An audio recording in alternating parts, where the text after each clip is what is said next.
Well, hello again, and welcome back to the Cheers to Comics podcast. I am your host, Brian Wayne, and this is episode 51. This week I will be raising my glass to the books that came out on the 9th of October, 2019, as well as talking about other things relevant to the world of comic books. So, full disclosure, this is a spoiler-based podcast, and I do drop naughty language words, so sensitive ears, you've been warned. Now, before I jump into the news, I would like to say that was it a refreshing week off? Kinda.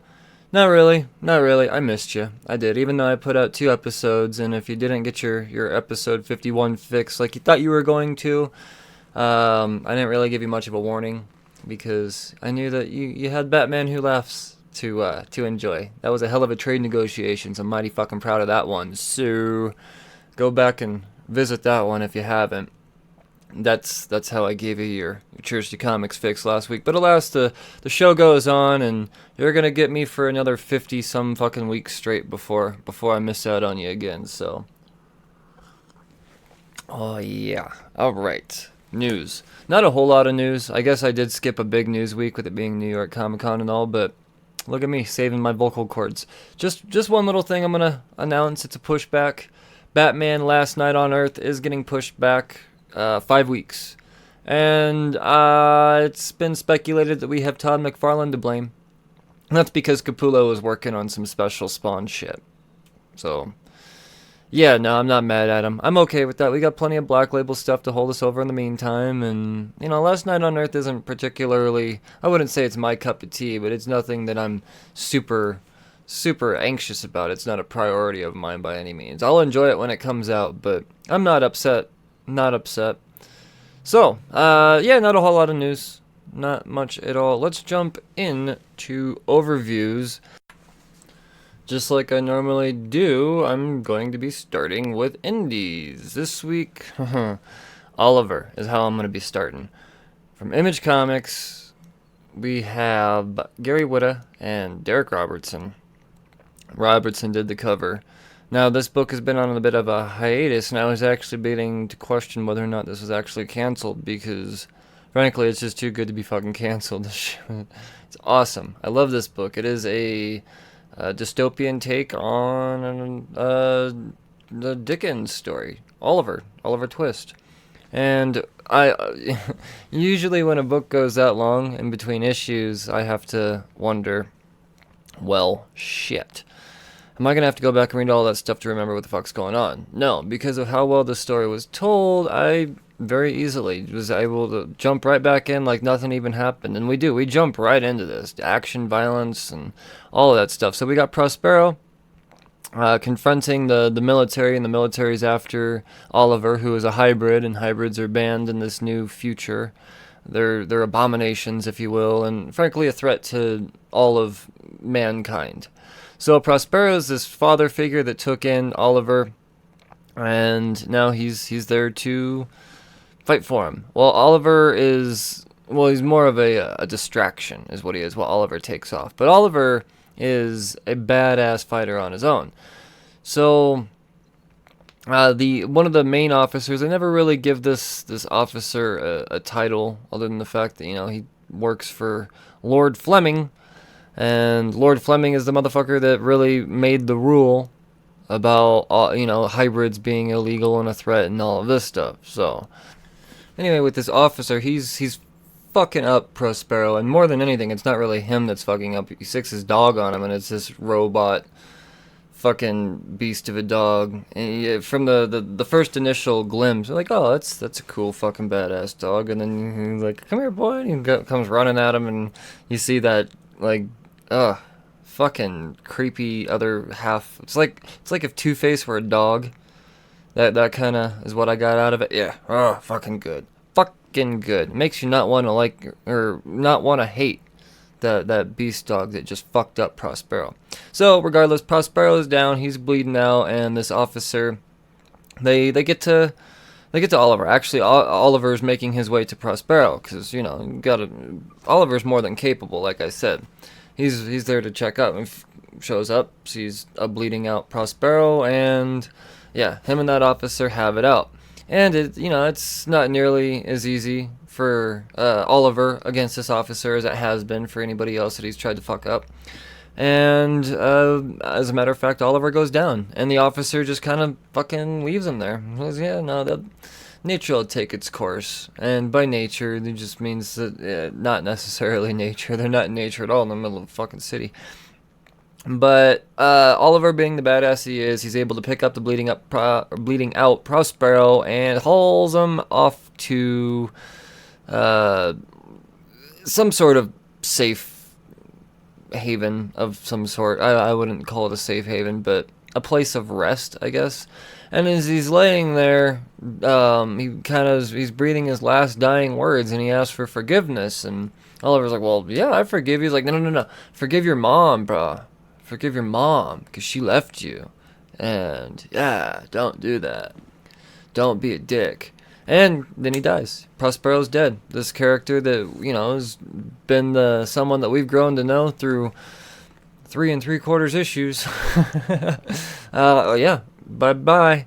Well, at this point, Oliver, he has a choice to make. He's got to carry on, and he wants to seek out his mom. His mom's still alive. So he could forgive her to her face, or he could go out and seek some motherfucking revenge. I don't know. But the wait was so worth it on this book. They never lost any steam. It's a quick read. It's very visual, action packed. Derek Robertson just fucking kills it. If you like fight scenes in the rain, then Derek Robertson is your fucking dude, man. He's your dude. Let's carry on to Outer Darkness. Outer Darkness number 11. John Layman and Apu Chan, covered by Apu Chan. Alright, well, Satalis, that traitorous motherfucker, he's setting off to execution, and by execution I mean they're going to feed him to the engine. And by feed him to the engine I mean their engine is a living, trapped god, and its god powers are what powers this ship. And its god powers are fueled by eating people. Circle of life, man. Satalis is about to be a heavy part of the circle of life, and before Briggs can foresee this execution, Prakash, she jumps in and says, no, this traitorous motherfucker still has right to a trial, and that's what we gotta do, like it or not, Captain. This is what we gotta do. So they go to the Sagittarius base. Sagittarius. It's not Sagittarius, it's Sagittarius. At least that's what I'm... Anyways. And they meet Admiral, which just so happens to be Prakash's daddy. So Admiral Prakash, before Briggs gets off the ship, the Prakash, she is already warning the Admiral about how terrible of a person and captain that Briggs has been and will be and always was, and yada yada yada. So naturally, when Briggs gets off the ship, he's already expecting that she's gonna be... He's not gonna have a very good reception, because he's very aware of how he's probably perceived by his crew, and all of the stuff that I said. He was expecting that to happen. So so he gets off the ship, and before he can, he has this meeting scheduled with the Admiral. But before he gets to all of that, he wants to celebrate. He's the shit for now. And he declares this day pretty much a day of rest / party. So however you want to go about doing it, go out and fuck some shit and drink some shit and do some shit. And cheers, motherfuckers. So while all that's going on, he's interviewing applicants. And these applicants are essentially the replacement for Prakash. Because he wants a new administrator on his crew. Frankly, he wants a new fucking crew. But he wants Prakash particularly out. Bad administrator, at least in his eyes. Well, I mean, she's talking shit about him, so yeah, I'd want her out too. So he's interviewing applicants at the bar, and this, I know for a while I was going on about how this book took a very horror type of turn. This book didn't go horror; it went comedy. And I that's the beautiful thing about John Layman, though. He could do anything he puts his mind to. And that he does. So we get a pretty cool montage of very interesting applicants. Some of them are complete duds. Some of them are you're fucking hired, bro.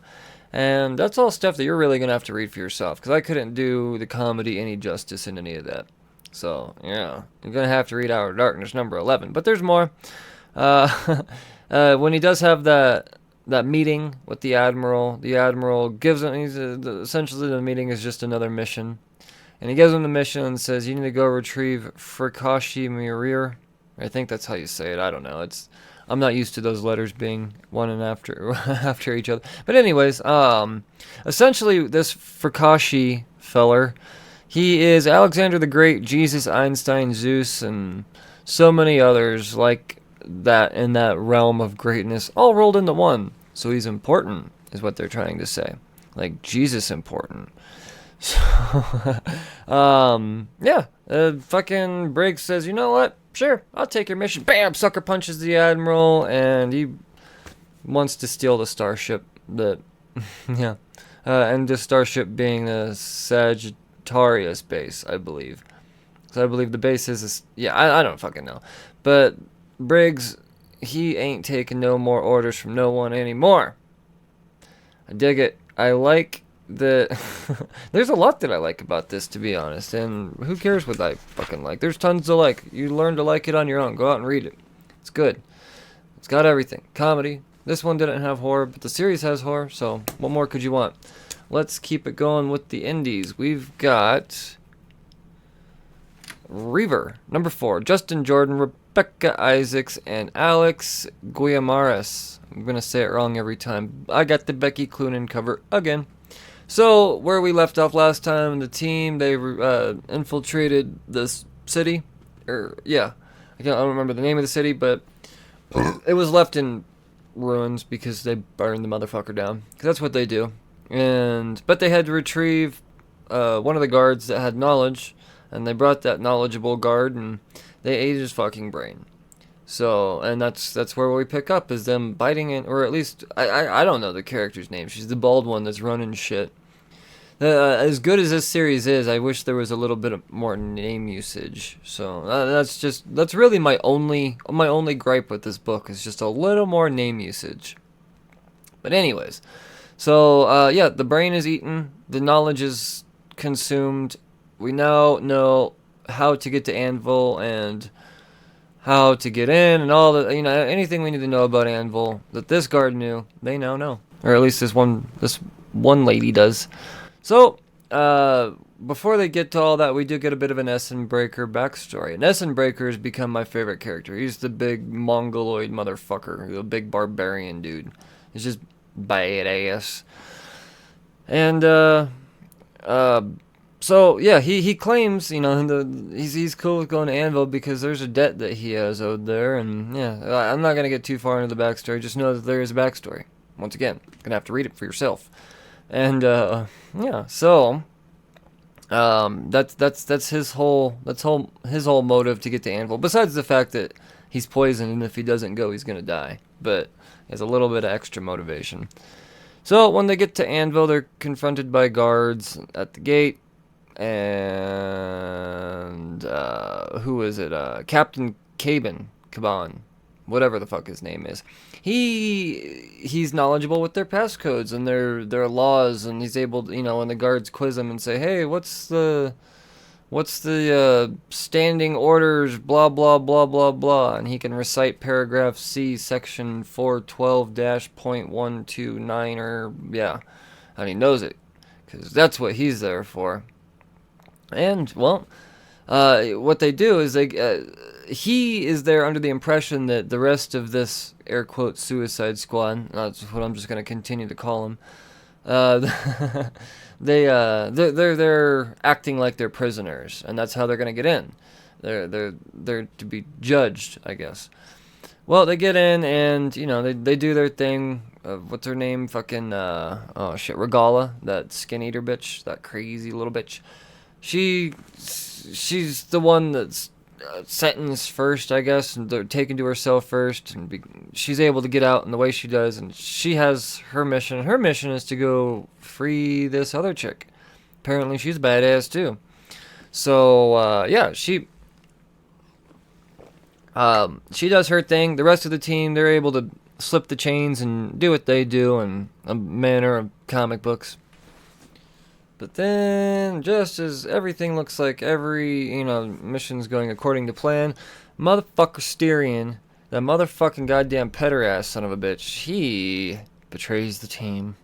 And bum bum bum, that's where old Reaver number 4 leaves off. I dig the shit out of this book. I know that it kind of had number 2 itis. It was dope. Number 1, number 2 might have turned some motherfuckers off, but take my word for it, it goes right back up. I really dig this book. And while all that's going on, there's Essen Breaker. He's fucking preparing for some shit. He's actually not locked up in chains. He's outside waiting, doing his thing. So, yeah. Just, like I said, you're going to have to do it. Read it yourself. It's fucking amazing. Go Power Rangers number 24. Ryan Peart, Cinna Grace, Daniel Bayless, and Raul and Hulo. Covered by Ivan Shavrin. So, this was really just following around Bulk and Skull as they videotaped a Zord battle in Angel Grove fighting a big ass fucking monster, and they're trying to get the best footage of the Power Rangers and all this other shit. Meanwhile, we got these other shithead kids trying to race for the same story, and the shithead kids end up getting the story because Bulk and Skull end up being heroes. And yeah, it's I probably should have made the honorable mentions pile now that I think about it, but I don't know. It was definitely fun to look at for sure, but did it deserve an entire issue of this? I mean, we should have just solicited this as a one-shot side story, maybe. I don't know. I was this one took me back. Definitely took me back. But I have faith. I'm not dropping Go-Go. I know what the fuck's up. I know what they're capable of. Absolute Carnage. Let's move on to Marvel. Absolute Carnage, Miles Morales, number 3. So we got a tie-in action, just a little bit of tie-in action. Shit, I didn't write down all of the creators. That's my bad, but I know Saladin Ahmed wrote it. So, fucking A, my bad, guys. Anyways, so Miles, he's fighting. He's been, the symbiote's got him, and we've got some J. Jonah Jameson action, and we've got Happy Dan. Happy Dan's also symbiotic, if you will. And, so it's been a back and forth battle with Miles and this symbiote. He's free, he's not free, he's free, he's not free. Well, guess what? Now he's free. And the symbiote, he's able to, shoo fly, don't fucking bother me. Symbiote goes away. Now he's got to face down Happy Dan. And he's trying to talk Happy Dan out of it. Happy Dan, don't do it, Happy Dan. You're better than this, Happy Dan. And Happy Dan says, you know what? I'm still gonna attack you, Miles. So they're attacking each other, and then he talks him down, because it's a Spider-Man book. Well, it seems like everything's cool, right? Fucking Miles doesn't have the thing anymore. J. Jonah Jameson's not being eaten anymore, and Happy Dan, he's shoo fly, don't bother me. Well, as J. Jonah Jameson's running away, he takes a breath, and fucking goddamn symbiote. Now, he's all symbiotic and shit, and Miles has got to face down J. Jonah Jameson, and then he's able to get a symbiote because, like I said, Happy Dan's symbiote went flying. So I think Jameson has Miles' symbiote, and Miles has Happy Dan's symbiote. I'm not sure, but Miles is able to very easily control he gets the next time he gets a symbiote, very easily. The symbiote even looks good, if you will, for being a Carnage type of. I don't know. Fucking, I don't know. But that's essentially what's happening here. It ends with Miles having control of this new symbiote. Is this a new thing? I don't know. This might be a new type of. This might be a key issue if this sticks. I don't know. I'm intrigued. I'm very intrigued. Let's talk more Miles Morales, though. Let's talk his ongoing Miles Morales Spider-Man number 11, Legacy 251. Saladin Ahmed, Zé Carlos Iguara, Dono Sanchez Alamara, and Proto Bunker. Covered by Mike Hawthorne and David Curiel. Alright, that was a mouthful. So, Miles, he's all, It says right in the beginning that this takes place after the whole absolute carnage thing, and they don't necessarily say that as so much as refer to the fact that he's tired from the events of absolute carnage. So spoilers, he survives. So Miles, he's facing these foes. Ultimatum came in the last issue, and it was revealed that Ultimatum is another version of Miles Morales from another multiverse that just so happens to be key with Kingpin. So yeah. Well, he's fighting all these foes that resemble their attire resembles what he remembers from Ultimatum. And he starts thinking, fighting Ultimatum kind of gives me deja vu. And I don't know, I feel like I might know him from somewhere. Yeah, it's you, bro. He doesn't know that, though. So anyways, he wishes he can get some advice from Uncle Aaron. And Uncle Aaron, and then this is their way of saying, Uncle Aaron, he ain't around right now. He's MIA. He took off. No one knows what the fuck he's doing. Foreshadowing. I bet you he's foreshadowing. So he's got to go back to school. Not Uncle Aaron. Uncle Aaron's grown. Miles has got to go back to school. And he meets up with Genki. And Genki's full of the bad news. Look, bro, we're out of web fluid. The operation at school has been shut down. Can't get the supplies anymore. What you got is what you got. You got to deal with it. Well, that's a fucking bummer. Meanwhile, school is even more of a bummer because Miles gets put on probation because principals are dickheads. And so now he's got all that to worry about. Well, back to fighting crime. You know what he does? You know what Miles does when he's got to worry about being on probation at school? He goes out and he patrols. But the thing is he's got to be frugal with his webbing. So he's frugalizing his webbing and not using it. Then he finds some more ultimatum-looking bad guys and Pum, goes to try to invisibilize on them. Doesn't work. They're prepared. Night vision goggles apparently cures invisibility. Comic books. And yeah, these guys, they're fighting, but Miles is still able to overcome. He says, fuck it, I'm going to use the webbing anyways. I don't have much left. It makes you feel like, okay, well, they even say I'm going to use the last of it, but it goes to show later on he has more. So, comic books. So he ties them up with his webbing to subdue them because he can't do it any other way. I guess he's useless without his webbing. And yeah, so now he's able to get information out of them about this ultimatum guy or some sort of clue somehow. Anyway, through comic books, he has a clue where to go. He tracks down that clue, and he sees some old guy's getting ready to get shot at by someone else that's peeping in the distance, and he realizes as he confronts this other person peeping in the distance, hey, remembering that foreshadowing of Uncle Aaron, aka Prowler, is back and bad, and bum. That's the cliffhanger we end on there. So yeah, no, it's not bad. It's a Spider-Man book. I don't know. I think I'm just kind of spidered out. There's a lot of Spider-Man out there, and some of it's really, really, really, really, really, really fucking good.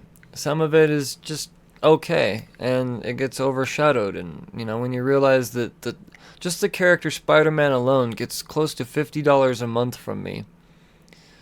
Yeah, that's crazy. Close to $50 a month from me, because there's always an event or something going on involving Spider-Man. I get it all.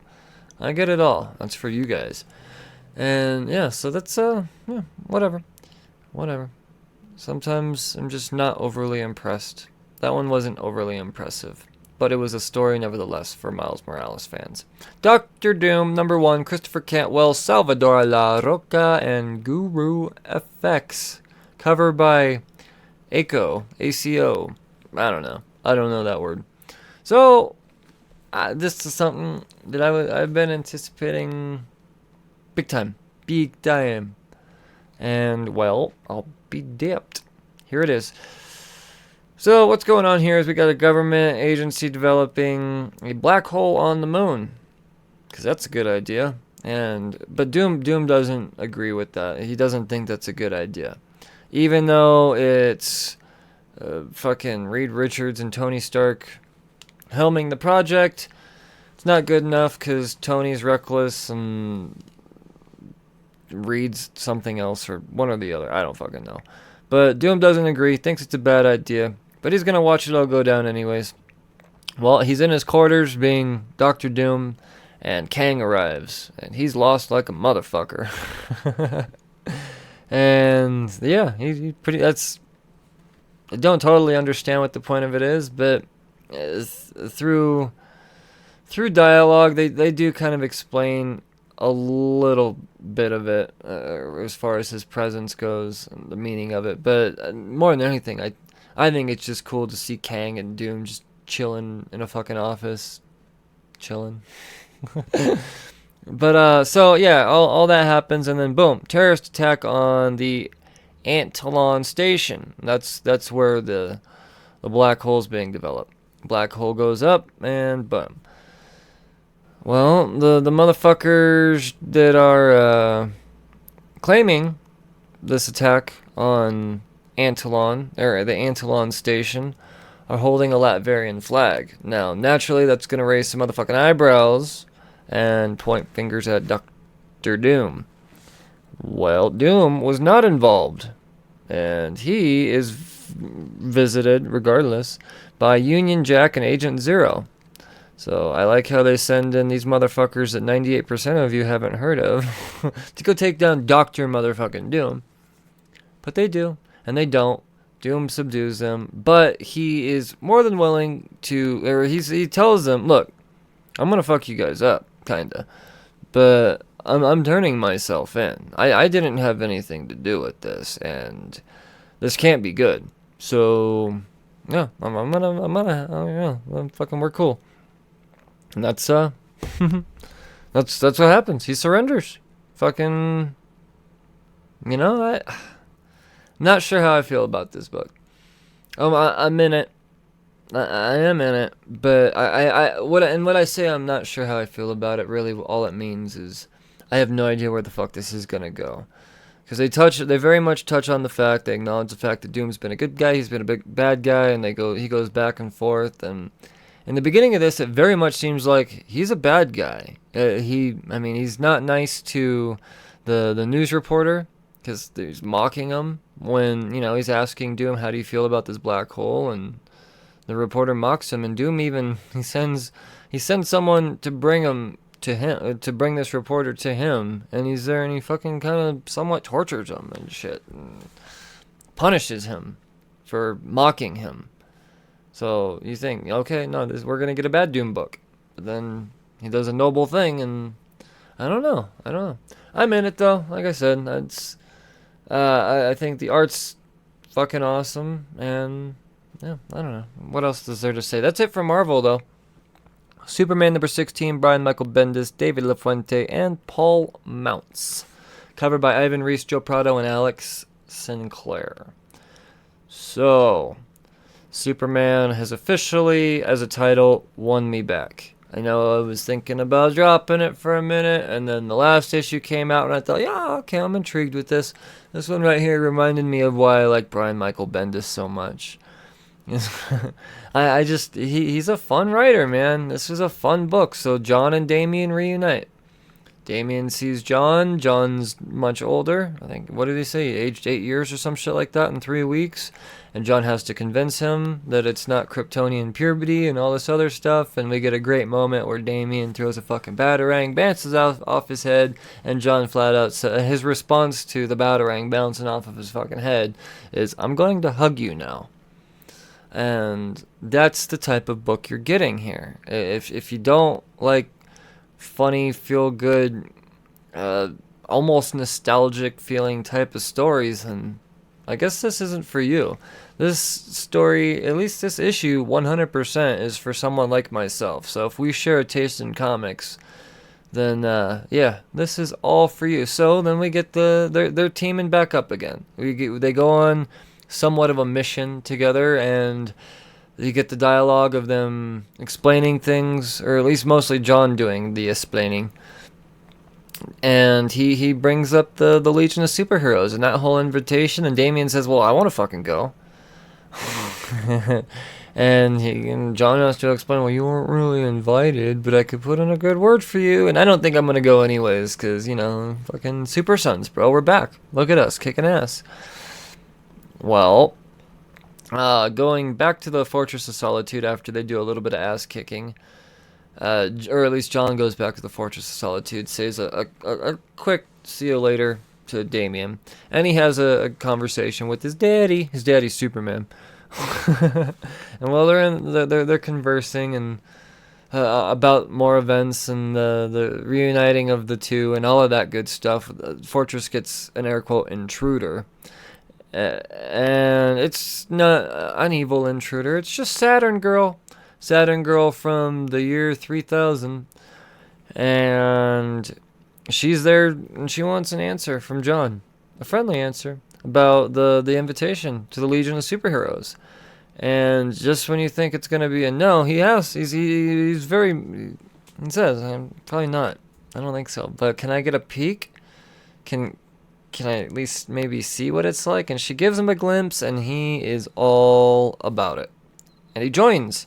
And conveniently enough, Superman's given this little beacon thing so we can call him anytime, and boom, he's in that. Yeah, he gets to go back and forth, man.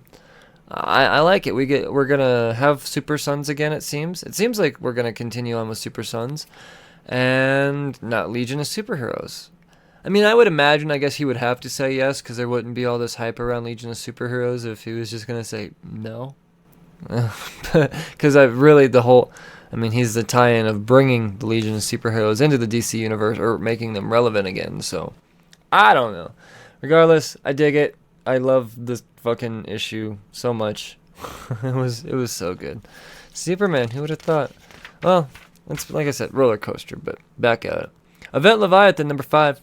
Brian Michael Bendis, Alex Maleev. Covered by Alex Maleev. Last issue left off with Lois taking the Batmobile without permissions. She meets up with another group of detectives. This group of detectives includes Harvey Bullock, Zatanna, and some other ones that are escaping my mind. The Other Question. So yeah, some detectives.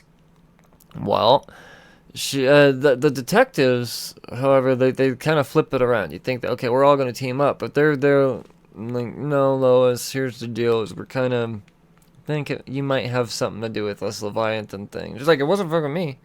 It wasn't me. No, we don't think it was you. I think it's your daddy. She's like, but so portals open up and they go to visit the daddy, and the daddy, Lois's daddy, no, I'm not Leviathan. But I agree with him, and then another portal opens up, and this weird dude I've never seen before comes through, and Daddy shoots him in the fucking eye. And then we go back over to the rest of the detectives, the first detectives, our Batman, our Damien, Ollie, and who else is in the car with them? I don't remember, but there's someone else in the car with them, and they're traveling along, and fuck, I need to know who's in the car with them. It's killing me. Manhunter's in the car with him. So, yes, at this point, it's still really Damien being a little dick to everyone, saying, I still think it's you, even though a lot of people have been disproven it's not them. And so, you get this whole conversation, and the dialogue is very much worth checking out. More Brian Michael Bendis, like I said. It's good shit. He's killing it this week. But, fucking the old Batmobile gets shot at, and when they're crawling out, it's Talia al Ghul. Yeah, but that's not the only situations of events that's happening throughout all of this. We actually do get a confrontation between Superman and Leviathan, and we get a whole We Are Negan type of situation. Superman goes through a portal, is confronted by Leviathan, and there's a billion other Leviathans behind him. And that's where we get the We Are Leviathan. And Leviathan pretty much says, look, dog, what you're seeing here, this is actually, all these government agencies that I've been going around shutting down. We've been going around shutting down, fucking up. Well, they're responsible for this, and what this is a containment device for your son specifically. This is a Superboy cage, because they have no idea what someone like that could possibly do when they grow up. And could he be more powerful than you? Who knows? We're lucky that or they're lucky that you're the way you are. Who knows what the fuck's gonna happen with Superboy? You know, puberty.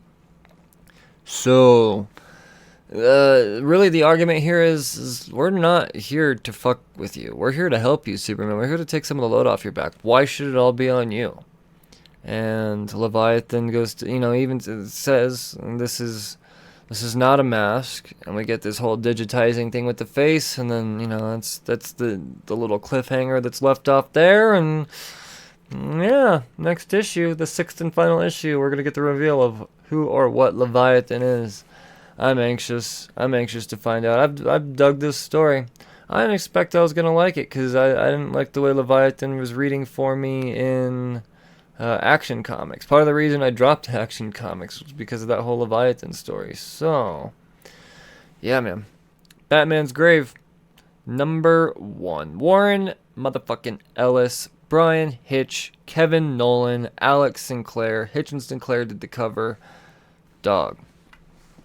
This first issue, there's not a whole lot of talking points. But man, this is really setting up some shit. Right off the bat, we get Batman. He's thwarting a back theater robbery between. Yeah, it's a touch on his backstory for sure. But what they're getting at with this is Gotham is just way more overrun with crime than ever, and Batman is answering all of these calls. So he answers to this murder scene, and when he shows up, he realizes the person murdered was completely obsessed with who Batman was in some way, shape, or form. We don't know if we think Batman was bad, if he thinks Batman was good, or whatever the fuck's going on. But this person that was murdered, the corpse that they found, is of a Vincent William Stanek. So this was a creepy book. It felt very much like Warren Ellis storytelling. If you're familiar with Warren Ellis' storytelling, he hasn't diverted at all. I dig it. The art is fucking incredible. So there's not a whole lot for me to talk about other than the fact that they're setting up something awesome. They really are setting up 12 issues of amazing. So probably should have put this in the honorable mentions pile, but regardless, it was getting talked about. Detective Comics. Yeah, I think this is the last book of the overviews of the week. Detective Comics number 1013. Peter J. Tomasi, Doug Mankey, Keith Champagne, Christian Alame, and Dave Barron. Covered by Mankey and Barron. Alright, we got that Mr. Freeze story that's going on here. And that last issue was creepy as fuck. Dark, twisted. Tomasi's killing it on Detective Comics. I know a lot of people are a little critical of his little 2-part mini arcs, but oh fuck, I dug those too. But let's talk about this particular issue. So Batman he's interrogating this kidnapper. Remember that last issue? It ended with this kidnapper going back to fix. He left his subject behind because Freeze said that they're supposed to be perfect, and when they showed up initially, she got freaked out, tripped, bumped her head, got a little bloody, and the kidnapper said, well, she's not perfect, I'm just going to bounce. Freeze said, no, motherfucker, go back and get her. That bitch is just a flesh wound. When they showed up, Batman was there waiting for him. So that's where we're at now. Batman is interrogating this motherfucker, and he's fucking him up. And he goes and shows his... he's trying to show this guy that he kills now. So it may be kind of confusing at first. Because the guy's like, whoa, shit, dude. Holy fuck, did you beat the shit out of him? He goes, no, I didn't beat him to death. It's probably the fall that killed him. And I'm confused at first. Myself. I'm thinking, is this Batman? What the fuck's going on here? So he gets the information out of him, and then you reveal that this person that they were referring to laying in the alley, presumably dead, was actually just Alfred pretending to be. So I thought that was pretty fucking brilliant. I got a laugh out of it, as a matter of fact. So now he got the information. He knows that Freeze is the one that put everyone up to this shit. So we get a reveal. A big fucking reveal. I don't know what they're going to call it, but I'm going to call it the anti-Freeze suit. And it is essentially this giant suit that produces flames, and he has a flamethrower. It's the anti-Mr. Freeze suit, but I think anti-freeze sounds better. So, yeah, well, you get the little fight there, but there's not much of a fight between he and Freeze, because Freeze, all of those failed test subjects, apparently they have had some sort of thing transplanted into them to the point where Freeze hits a button and they all attack at once. So they're cybernetic frozen corpses. Attack! And that they do. And well, Batman's overwhelmed, but being Batman, he realizes, well, he pushed a button, they all attacked at once. They've got to be connected to something, find the control panel, take out these things, get back to Freeze. He finds the control panel, takes out those things, now it's a chase after Freeze. Freeze is getting away by boat, or submergible, and Batman's after him. Well, he gets on top of the submergible, and he gets electrocuted and frozen in the ice block, and he uses his new anti-freeze suit to flame on, and yeah. Well, fucking Freeze does get away.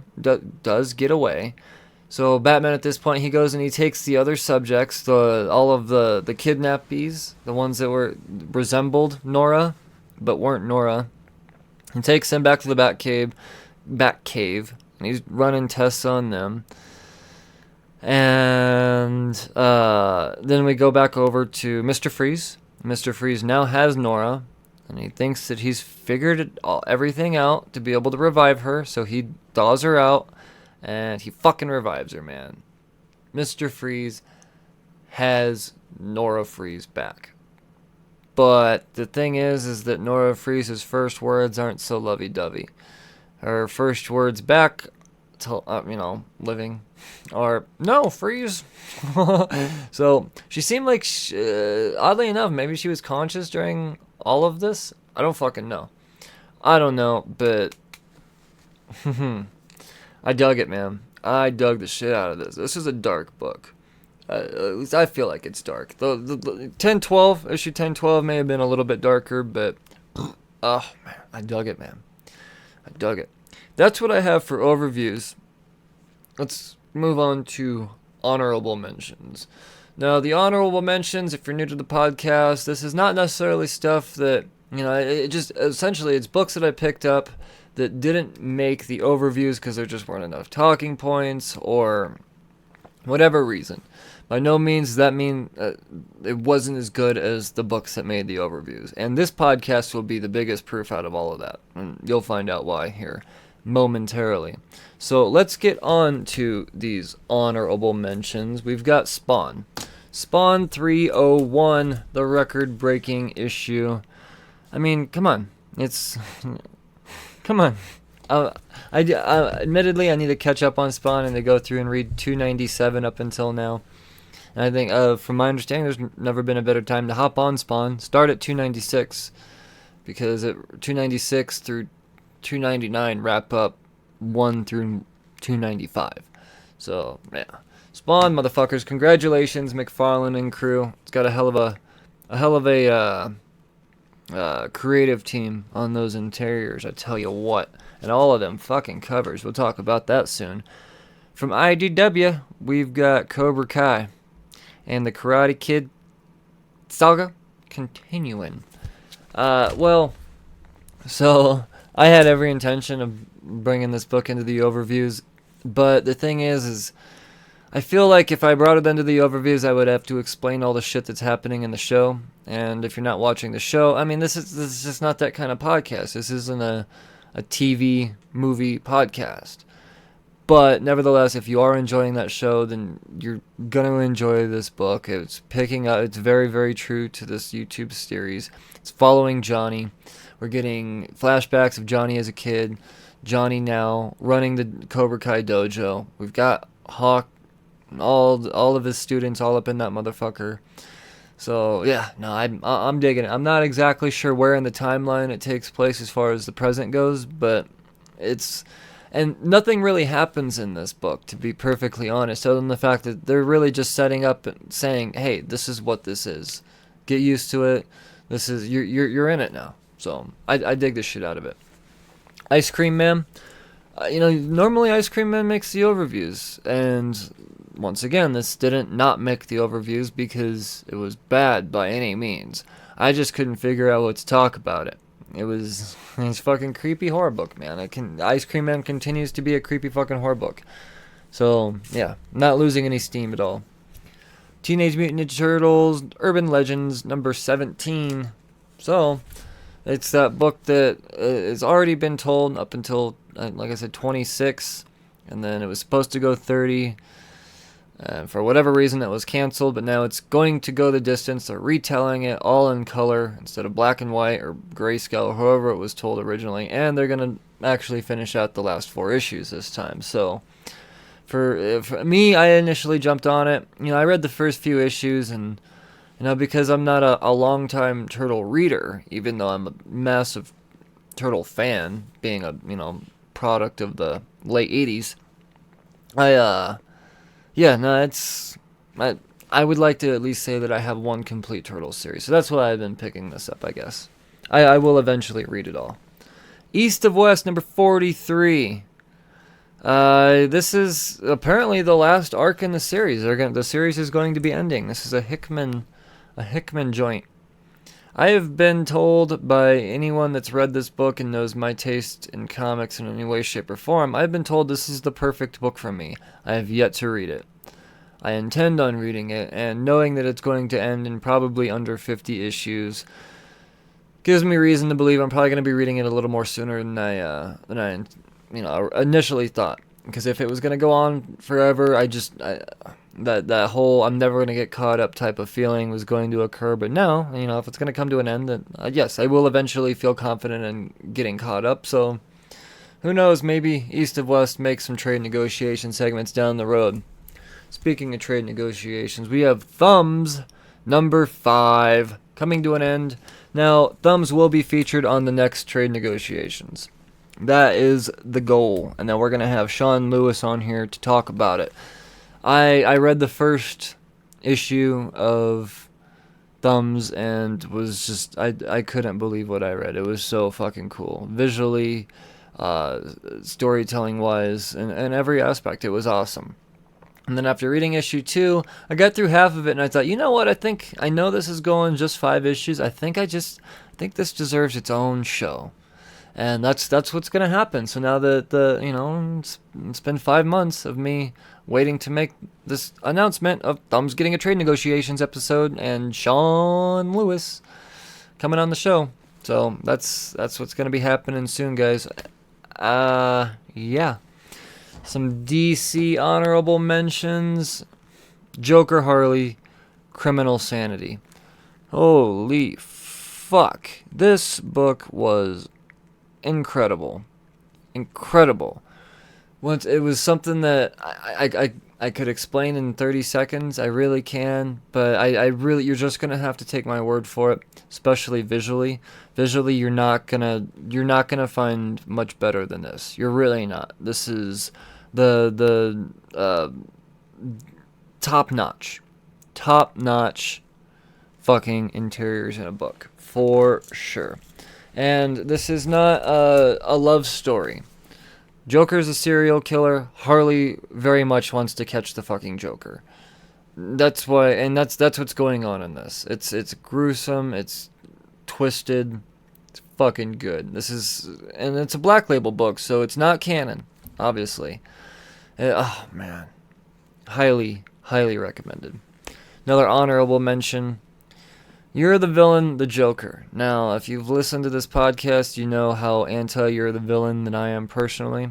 And by no means am I suggesting anybody boycott anything. I'm just not buying into it myself. Well, and I know I said I'm not getting any of the one-shots. And then they announced that John Carpenter is going to be doing a Joker book. And I thought, cool. And then they said it's a You're the Villain. I thought, well, guys, readers, listeners, I could not be more impressed with a comic book. Blew me the fuck away. Joker is he's an evil son of a bitch. This is taking place during the City of Bane stuff, and this is This is Joker as twisted as you'll ever see him. This is it. This is the most twisted you will see Joker. This is up there with the Alan Moores of Joker storytelling. Yes, I said it. John Carpenter, Alan Moore. That's the level of fucking yes. Holy shit, guys. This is honorable mention because I can't. It's Joker. He brings in his own little Robin, and they dress up in makeshift Batman and Robin suits, and they terrorize the fucking city and kill the fuck out of people, and the Robin doesn't really want much to be a part of it, but he knows what happens when, you say no to the Joker. It's a tormented story. It's fucking brutal. It's full of violence. Do not give this one to your kids if you're iffy in any way, shape, or form towards that type of stuff, or sensitive. Damn. And for being a 20-page, this is not an oversized book. After going through and reading it, I was reluctant to pay $5 for it before I read it, and then after reading it, I'd pay $7 for this book. It really is that good. It's in the running for a single issue of the year. It's incredible. I don't know what else to say about it. And once again, when I say honorable mentions doesn't necessarily mean that it's not good. This is proof. Like I said, that Joker Harley book, fucking top notch. I didn't know what to say. And the Joker, same thing. This Year of the Villain shit. Fuck is it good. Let's keep going with these honorable mentions, though. There were a bunch that fell into this realm of, I don't know what to say about it. Spider-Man number 31. Now, with this one, the only reason I don't know what to say about it is because if you're not reading Absolute Carnage, and you're reading Spider-Man, and then you get to this issue, and then the last issue of Amazing Spider-Man, you're like, what the fuck is going on here? Because there's no backstory, they don't give you anything, it's just, this is what's going on. We get this Kindred thing confusing the shit out of... Essentially, the reason why I threw this in honorable mentions is because Kindred confused me, and I didn't want to confuse y'all. So, I don't know what's going on with Nick Spencer's Amazing Spider-Man. It's roller coastery at best. Powers of 10. Disappointed honorable mention book. The reason why this one is in the honorable mention pile is because everything that's in it I feel like we already knew. As far as the House of X stuff, I feel like House of X wrapped everything up perfectly. I really don't feel like we needed this book. I don't. That's just, I'm sure there was vital information in there. The 32 fucking goddamn paragraphs of text and the white pages and all of that. It's Hickman doing his thing. Yes, is it a piece of art? I'm sure in somebody's eyes. But admittedly, all 6 Powers of 10 books have fallen short. If you've been reluctant and you miss the books and you think, well, I've got to have them all and I want to know everything, I really think that you can get completely set up with the new X-Men books through just reading House of X. I don't know. I'm sure that, like I said, all of the textbook type of stuff throughout Powers of 10. I mean, yes, it's information, but just go Google it. To be honest, I don't know. I'm not saying don't go buy the book, but by no means am I saying that. I don't know. Powers of 10 just fell short with me. Contagion, number 2, Ed Brisson. So, Contagion, this is a 5-parter coming out weekly. I think that if I time this out right, that I can get a right around Halloween trade negotiation out of this miniseries. I've been told that you get a deceased type of vibe out of it, but it's same but different type of situation. I don't know. I haven't even read the first issue yet because it came out on my off week, if you will. But nevertheless, I'm interested. I want to know what the fuck's going on. We got Power Man and Iron Fist on the cover of issue 2, so come on. Let's move on to wall books. Wall books, all the pretty stuff, all the stuff that I like to not stash away in a box. I feel like it should be enjoyed past this podcast. So I throw them in a Mylar, hang it on the wall, and I get to enjoy it every time I make my way towards Studio Cerebro. And we've got some fucking wall books this week, guys. We've got a Poison Ivy book. Harley Quinn and Poison Ivy #2. Not reading the story anymore because of how it spawned from Heroes in Crisis, and I just don't think that story is important enough for me to follow. But if they're going to keep putting out these covers, then they're going to at least get a little bit of money out of me. Fucking this Poison Ivy cover. Dog. Dude. Homie. Holy shit. It's beautiful. Who did it? Fucking... I should know this. Warren... What is it? Warren Lau? I don't know how to say it, but... Yes. It's beautiful. Beautiful. Oh, man. Right now I've got one section on my...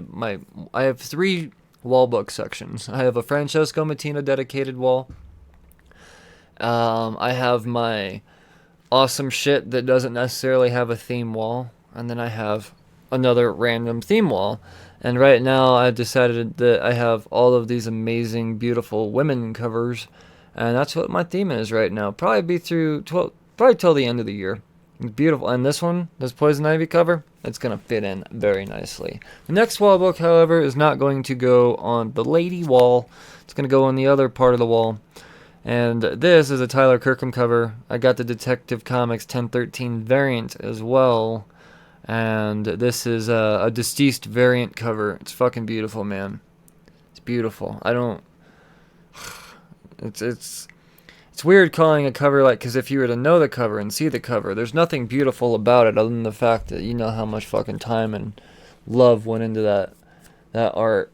God damn, is it good. Oh, and we've got some Spawn covers. You know, with a book like 301, a big record-breaking thing, they're going to have all types of variant issues, and McFarlane did it. We got the 301 homage parody cover from the Spider-Man 301, so yes, I have the 300 and the 301 parody covers from Spawn 300 and 301, so yep. And last but not least, with the wall books, we've got a Francesco Mattina, baby. I was disappointed that 300 didn't get a Mattina, but 301 did, and it's fucking gorgeous. So that does it for wall books. Now, from here, this is the opinion-based part of the podcast. This is where I give my top picks.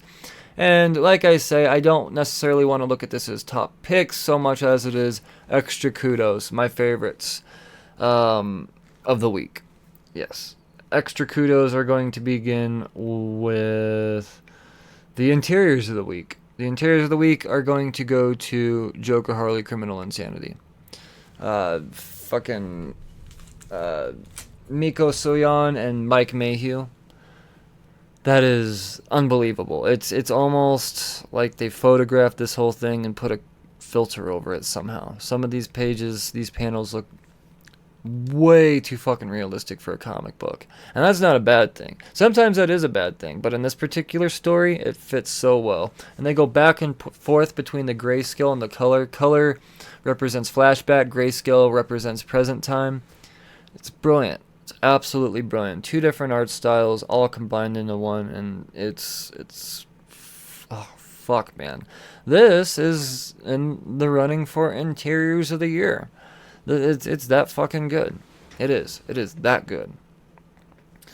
Cover of the week is gonna, yes, we've got a Mattina Spawn cover, and normally that's gonna be the no-brainer. But Poison Ivy, anytime that she gets her own cover, and it's been way too... yes, it's happened in spurts lately because of this Harley Poison Ivy series. But I don't get enough Poison Ivy on my covers. And god damn, is this one going to look so good on my lady wall. It's yes, cover of the week goes to Warren Lau.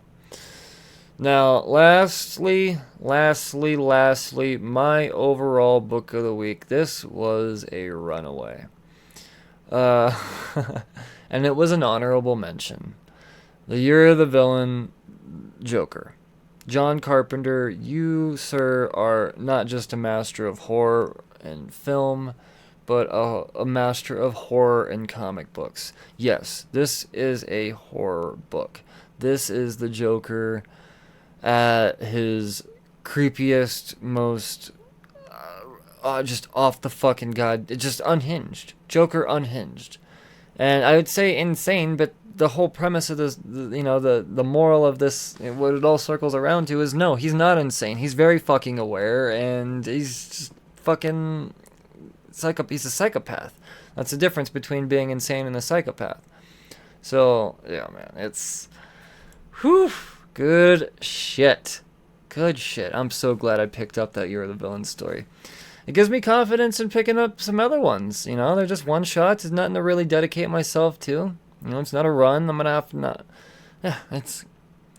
Oh, it just goes to show. When you have doubt, sometimes you just have to take a left turn anyways, and you can be proven wrong very easily. And I was proven wrong. I didn't expect to like the Joker Harley book, and here we are. So, with all of that being said... It has been a podcast. I do appreciate y'all for listening. Please support me on Patreon, patreon.com/cheers2comics, and hop on one of the tiers. There's a $1 tier and all the way up to an Omega level tier. And you're going to get your money's worth, I promise. And if I can get, a few more of you on there, I'm going to add in another tier. I've got some ideas. You can get you maybe a custom coffee cup made, the Cheers to Comics logo with your name on it. I don't know, something like that. That'd be fucking cool, right? I don't know, I'll think about it, but let me know you want it by hopping on Patreon, and yeah. Otherwise, you can support the podcast by leaving a review. 5-star reviews are swell. You can do it on Apple, and Podbean has a place for you to leave comments on every episode. Throw a little heart, a likey poo. And anywhere else you listen to your podcast, there's usually some way to leave some sort of feedback. All feedback is appreciated, and it does help this podcast grow. It increases the ranks on the lists, and yeah. So, with all that being said, I appreciate you slurs for tuning in once again. This is episode 51. I am Brian Wayne. You nerds read responsibly. Cheers, fuckers.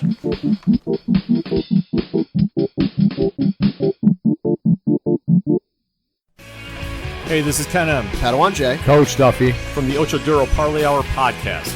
Every week, the ODPH is talking sports, movies, TV, comics, and more. It's always a parlay of topics on each episode. You can find the ODPH on Apple Podcasts, Google Podcasts, iHeartRadio, Spotify, Stitcher, Podbean, and wherever you find great podcasts, such as the one you're listening to right now. Don't forget to check out OchoDuroParlayHour.com, where you can find the links to all of the ODPH social media accounts, links to the bands whose music you hear each week on the show, hashtag 607 podcast info, and parlay points, our companion blog section of the show. Thanks for listening to the ODPH. Now get back to your regularly scheduled podcast.